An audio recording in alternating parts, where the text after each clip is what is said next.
But it's going to be a good weekend to be indoors. Hopefully you got a little bit of outside time in over the last few days, because today makes 7 days straight of above average temperatures after all the chill we had through a good portion of December, January, first part of February. We made quite a turnaround for the past week or so.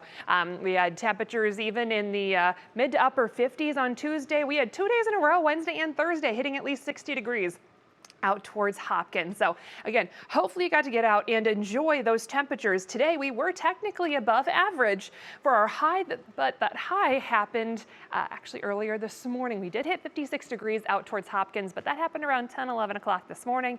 Since then, those temperatures have been trending downwards. Technical low for today, 36. That actually happened right around the time that data was complete at 5 p.m. So those temperatures are continuing to drop as we go through the evening. Our official low for the day is actually going to happen later tonight.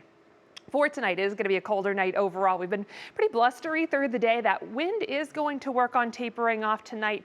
It's not going to be quite as noticeable as we head into tomorrow. It is, however, bringing in that colder air. So it's going to be cold as we head into Saturday. We will have some clouds around, especially downwind of the lake with a westerly breeze still in place. I think we stay generally dry on Saturday. A stray flake or two is not out of the question, but the better potential for snow is going to come with us as we get into the new week. So Sunday and into Monday, we are going to have a weather impact alert. Snow will be scattered through the day on Sunday, but into Monday, generally, we're going to wake up to accumulations, at least a dusting, maybe a few inches for some locations already on the ground Monday morning. And then we're going to add to that, especially for some of our lake effect areas as we go through Monday. So particularly for that morning commute on Monday, definitely plan on allowing some extra time. That could even apply to the PM commute, depending on your location and how our lake effect plays out through the day. So as a heads up into that first part of next week, as we're wrapping up this week, that wind has been the biggest concern for today. We still have wind advisories that are going to expire here at 7 p.m. is the expectation. We've had plenty of gusts over 40, even 50 miles per hour at times, and we still have a mostly west, slightly southwest wind, and plenty of those gusts still coming in strong, 41 miles per hour out towards Youngstown, downtown Cleveland, 44 out towards Elyria. So we're still very blustery through the evening, but again, the general trend is that is going to be improving. We are windy on the south side of this area of low pressure, but any snow is off to our north for now. On the other side of this low, we've got some colder air. It's already moving in, and colder air still off to the northwest. So we're going to bring back the chill and some below average temperatures as we get into the weekend and the first part of next week.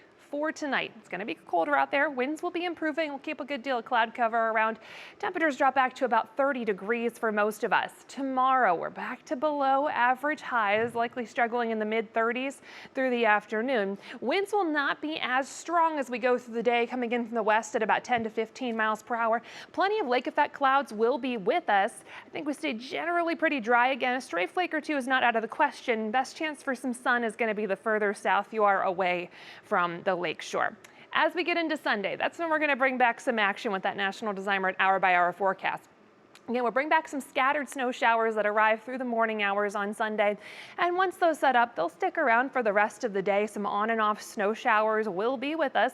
And as we get into Sunday night heading into Monday, we get our winds to shift around. So that wind is going to come more from the northwest and eventually the north Sunday night into Monday. So we'll likely end up with at least a dusting to a few inches from what we see on Sunday heading into Monday morning.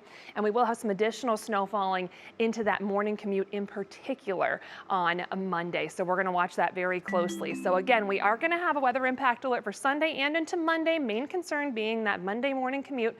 And then the rest of the Union Home Mortgage forecast, we are going to see a little bit of improvement with our temperatures as we go through next week, but we still have some chances for some rain or snow depending on how those temperatures play out. We've got a couple of systems we're going to be watching. So the bottom line really is, I hope you got outside every day this past week and even earlier today and enjoyed those temperatures while they were here, because no more 50s or even 60s in the forecast. I see only 2 red bars on that That's 10 good. days. It's not as bad we'll as take it's that, been. I think. It's definitely been worse this winter. Yeah, there were 6 at one time, I believe, up there. So Yeah, probably with record. all the cold and the snow. Yeah, so just a couple days for now, and we can deal with it at this point. All right. Thank you, Jessica. Yeah. Thank you.